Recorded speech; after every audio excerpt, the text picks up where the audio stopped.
Kryeministri Edi Rama ishte i pranishëm këtë të martë në Vlorë në nënshkrimin e memorandumit të bashkëpunimit mes gigantit italian të industrisë detare Fincantieri, kompanisë shtetërore Cajo dhe shkollës industriale Pavarësia në Vlorë, me synim zhvillimin e praktikave profesionale dhe mundësi punësimi në fushën e ndërtimit dhe industrisë detare. Gjatë fjalës së tij, Rama u shpreh se qeveria do të miratojë një akt normativ për të rritur financimin e mbrojtjes, duke synuar 2.6% të buxhetit të shtetit në përputhje me objektivat e NATO-s. Ai theksoi gjithashtu se kjo marrëveshje do të bëjë që të hapen 500 vende pune. Ne jemi sot në një ditë kur pas këtij takimi mbasdite qeveria shqiptare do të miratojë një akt normativ ku ndër të tjera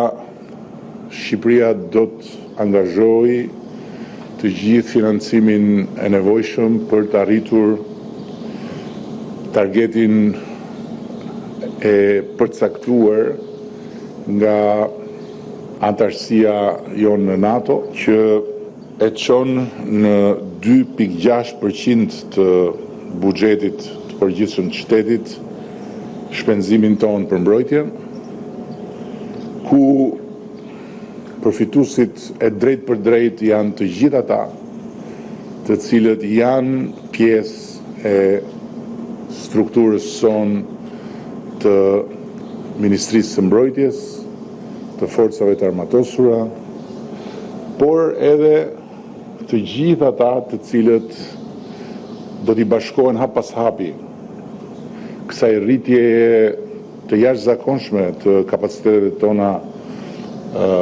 të mbrojtjes dhe të sigurisë, pjesë e të cilës është edhe rritja e industrisë ushtarake. Sot ne jemi në një fazë krejt të re,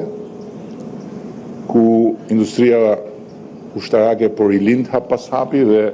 marrëveshja me Fincantieri nuk është as e para dhe as e fundit ndër marrëveshjet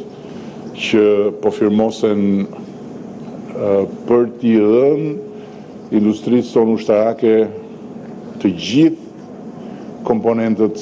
e vetë. Investimet e huaja, tha kryeministri, duhen mirëpritur dhe se qeveria është e angazhuar për t'i shtuar ato në shërbim të rritjes ekonomike. Bashkëpunimi i qeverisë shqiptare me Fincantieri ka nisur që prej fillimit të vitit të kaluar, kur janë nënshkruar marrëveshjet e para. Fincantieri është ndërtuesi më i madh i anijeve në Europë.